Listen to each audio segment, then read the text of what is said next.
இந்த நீங்கள் சைடில் அப்படியே அந்த ஸ்பேட்டில் வச்சிங்கன்னாவே அழகாக திரும்பிடும். ரொம்ப சிம்பிளாக, ரொம்ப அதிகம் எண்ணெயும் தேவையில்லை.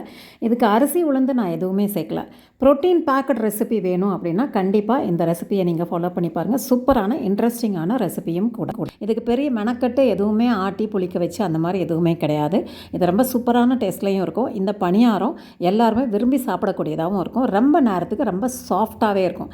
பார்க்குறதுக்கு எவ்வளோ அழகாக இருக்குது, அதே மாதிரி டேஸ்ட்டுமே ரொம்ப சூப்பராக இருக்குது. இதுக்கு அதிகம் எண்ணெய் சேர்த்து நீங்கள் பணியாரம் சுடணும் அப்படிங்கிற அவசியமுமே இல்லை. ரொம்ப சிம்பிளான ரெசிபி. இந்த வீடியோவை ஸ்கிப் பண்ணால் முழுமையாக பாருங்கள். நம்ம செட்டிநாடு குக் புக் சேனலை இன்னும் சப்ஸ்கிரைப் பண்ணால் பார்த்துட்ருக்கீங்க அப்படின்னா சப்ஸ்கிரைப் பண்ணிக்கோங்க. நிறைய இன்ட்ரெஸ்டிங்கான ரெசிபீஸ், இன்னோவேட்டிவ் ரெசிபீஸ், அதே போல் ட்ரெடிஷ்னல் ரெசிபீஸும் நிறைய போஸ்ட் பண்ணியிருக்கோம். உங்களுக்கு ரொம்பவே யூஸ்ஃபுல்லாக இருக்கலாம். நம்ம சேனலை சப்ஸ்கிரைப் பண்ணிவிட்டு வாங்க வீடியோவினுடைய டீட்டெயில் ரெசிபி என்னென்னு பார்த்துடலாம்.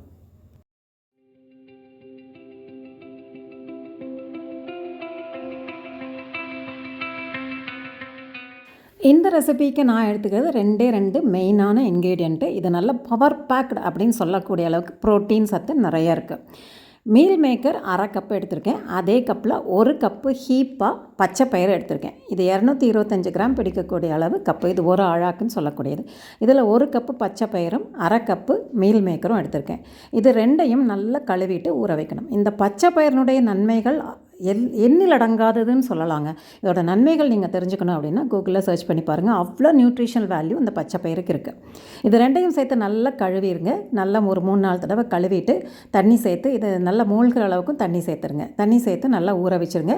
ஒரு 2லேருந்து 3 மணி நேரத்துக்கும் நல்லா ஊறட்டும். இந்த தண்ணி நீங்கள் சேர்த்த தண்ணி அப்படியே நல்லா அந்த மீல் மேக்கர் உறிஞ்சிடும். அந்த பச்சை பயிரும் நல்லா ஊறிடும்.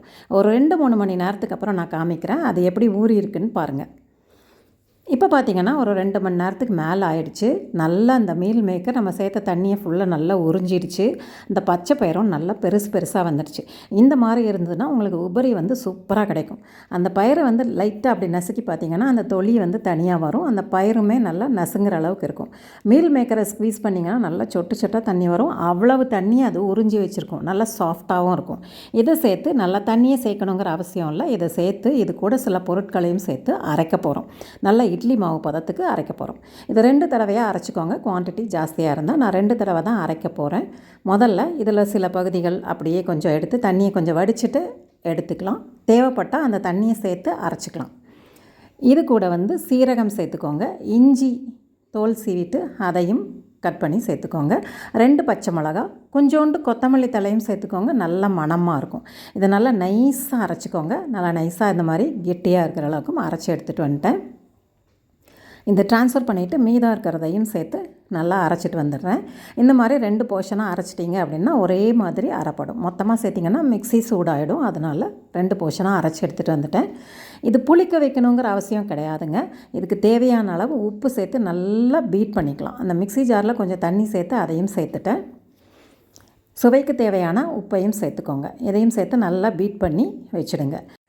இந்த மாவு நல்லா உரசி நம்ம அடித்து பீட் பண்ணி கரைக்கும்போது அது நல்ல போர்ஸ் நல்லா ஃபார்ம் ஆகும். நிறைய அது நுரை மாதிரி ஃபார்ம் ஆகும்போது உங்களுக்கு பணியாரம் நல்லா சாஃப்டாக வரும். எல்லா மாவுமே நான் அப்படியே அடித்து கலக்குங்க அப்படின்னு நான் சொல்லியிருக்கேன். அதையே தான் நான் இங்கேயும் சொல்கிறேன். மாவை நல்லா அடித்து கலக்கிட்டு உப்பெல்லாம் சேர்த்துட்டு மூடி வச்சுட்டேன்.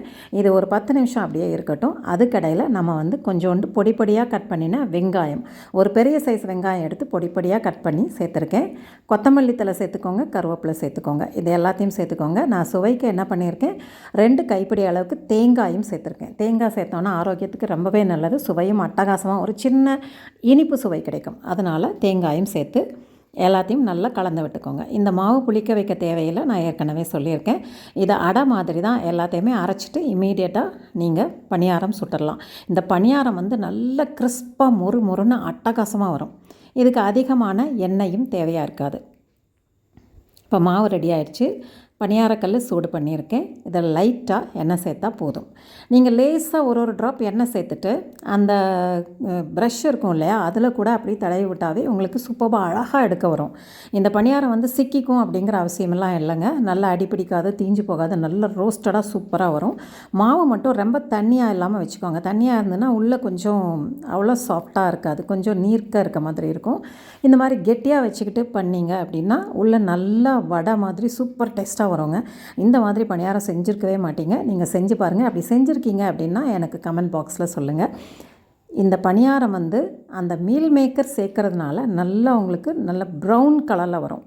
ஓரமெல்லாம் நல்லா செவந்து வர்ற டைம் வரைக்கும் விட்டுடுங்க. நல்லா செவந்து வரும்போது அப்படி லைட்டாக தொட்டிங்கன்னாவே அழகாக திரும்பிக்கும். பார்த்தீங்களா, இப்படி லைட்டாக தான் நான் ஸ்பேட்டலாக வைக்கிறேன். அது அப்படியே அழகாக திரும்பிக்குது. கலரும் பார்த்திங்கன்னா நல்லா கோல்டன் எல்லோ கலரில் பார்த்தா எடுத்து சாப்பிடணும் போல் அவ்வளோ சூப்பர்ப் கலராக இருக்கும். செய்யும் போதே அவ்வளோ இன்ட்ரெஸ்ட்டாக இருக்குங்க. இந்த ரெசிபி ரொம்ப இன்ட்ரெஸ்டிங்கான ரெசிபி. இது ரொம்ப சிம்பிளான ரெசிபி. இதை ஒரு ஊற வச்சுட்டு நீங்கள் எங்கேயாவது போகணுன்னா போயிட்டு வந்து கூட அரைச்சிட்டு டக்குன்னு இமீடியட்டாக பணியாரம் சுட்டுடலாம். அந்த அளவுக்கு டேஸ்ட்டாக இருக்கும். இந்த ரெசிபி உங்களுக்கு பிடிச்சிருந்தது அப்படின்னா கண்டிப்பாக வீடியோவை ஷேர் பண்ணிக்கோங்க. நிறைய பேருக்கு இது இன்ட்ரெஸ்டிங்கான ரெசிபியாக இருக்கலாம். இதே மாதிரி எல்லா பணியாரத்தையும் போட்டு எடுத்துக்கலாம். இந்த பணியாரத்தில் இன்னொரு அட்வான்டேஜ் என்னன்னு கேட்டிங்கன்னா, இது ரொம்ப நேரம் ஆனாலுமே நல்லா சாஃப்டாக இருக்கும். நான் உங்களுக்கு இதை பிச்சு காமிக்கிறேன் எவ்வளோ சாஃப்டாக இருக்குன்னு பாருங்கள். இதே மாதிரி நான் எல்லாத்தையும் சுட்டு எடுத்துக்கிறேன். ரொம்ப சிம்பிளாக சட்டனும் வெந்துடும். ரொம்ப சீக்கிரமாக வேகக்கூடியது தான். இந்த மாதிரி உங்களுக்கு வேறு ஏதாவது ரெசிபீஸ் இன்ட்ரெஸ்டிங்காக ப்ரோட்டீன் ரிச் ரெசிபீஸ் தெரிஞ்சதுன்னா உங்களோட ரெசிபியையும் எனக்கு கமெண்ட் பாக்ஸில் ஷேர் பண்ணிக்கோங்க. நான் ட்ரை பண்ணி பார்க்குறேன். இப்போ ரெடி ஆகிடுச்சு. சூப்பராக இருக்குது. அட்டகாசமாக நல்ல மணமாகவும் இருக்குது. அந்த இஞ்சி மிளகாய் அந்த லைட்டான காரம் அந்த மணம் எல்லாமே ரொம்ப சூப்பராக இருக்குது. அந்த டெக்ஸ்சரும் அட்டகாசமாக வந்துருச்சு. இது கூட தக்காளி சட்னி அல்லது சாம்பார் எது வச்சாலுமே சூப்பர் காம்பினேஷனாக இருக்கும். சிம்பிளாக ஒரு தேங்காய் சட்னி வச்சுட்டு கூட நீங்கள் பரிமாறலாம். இப்போ நான் உங்களுக்கு அதை பிச்சு காமிக்கிறேன். இது எவ்வளோ சாஃப்டாக இருக்குதுன்னு பாருங்கள். தொடும்போதே அப்படி பஞ்சு பஞ்சாக இருக்குது.